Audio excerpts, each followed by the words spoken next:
Okay, so premium charge avoidance, but not evasion.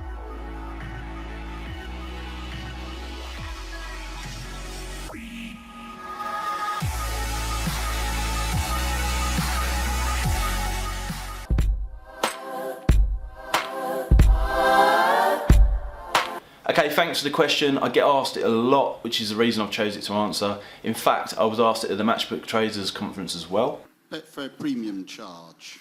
I assume you're paying it. As I answered at the time, there is a problem with talking about this in public. I think for a lot of people to discuss in public properly, because there's a huge there's a huge incentive to avoid it, basically. Yeah. Now at this stage, there may be people watching this clip that don't actually understand what premium charge is. So if that's you, check out the comments below. There is a link to a full article, it explains what it is, criteria to meet it. Until that time, I wouldn't worry too much. In most cases, you'll get an email or a message from Betfair if you're eligible to pay the premium charge, and on your account statement you'll see something pop up here like this, where a tab where you can view your current charges. So how do we avoid paying so much premium charge, or paying the premium charge, without directly evading it? Now when I say evasion, I obviously mean using somebody else's account. I don't think that's uncommon in the betting industry. I'm not saying it's right, I'm not saying I condone it, I'm not saying it's something that I do, although I know people have done it in the past, have been caught out. Betfair have put them under investigation, took the money off of them, had accounts closed, etc. So you don't want to go down the route of evading premium charge and particularly getting caught. You could then, I mean, it's not been proven in court as far as I'm aware at this point in time, although you could go down then other avenues which bookmakers have spoke about in the past. Using multiple accounts is technically fraud, etc. So how do you avoid it legitimately? It's quite tricky because of the way the premium charge is actually set up. Now there's several different options we can look at, so I'm just going to quickly breeze over those and give you a little bit of my own thoughts on it. First of all, there's turnover more. So if you turn over more, premium charge is deductible after your generated commission on the exchange. This in itself I don't see being much of an option. It's particularly not an option for me. It may be for people that are automated and do a lot of automated trading, because they can then turn over a lot more bets to raise their generated commission, but at the end of the day, you know, it's going out of your hand into someone else's. Unless you're turning it over and you've got an edge that mitigates that commission, that your generated commission that you're creating that's then automated, then I don't see it as a route. It's a bit of a crap idea.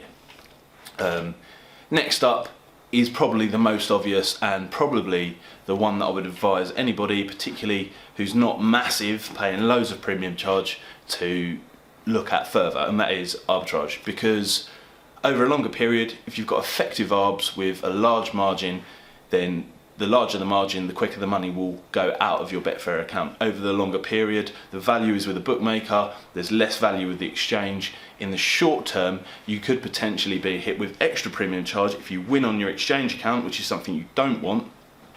However, over the longer period, the money should go from your exchange into the bookmaker more often than not, when you've got a good arbing, margin for arbing. So that's one option.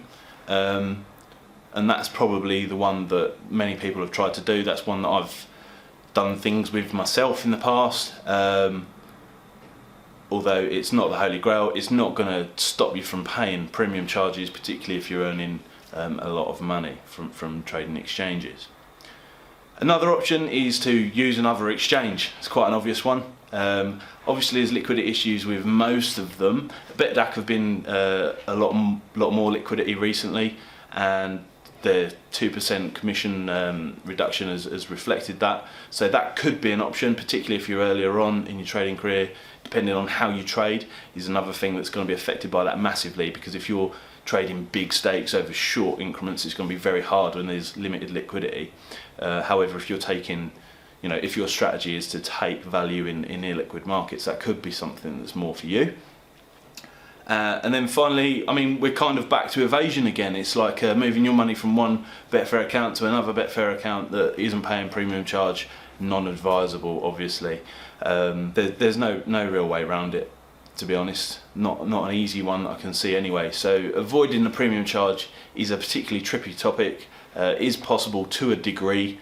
Beyond that, you're stuck with evasion, which, you know, I'm not advising anyone does. I know people have done it, some successfully, some not.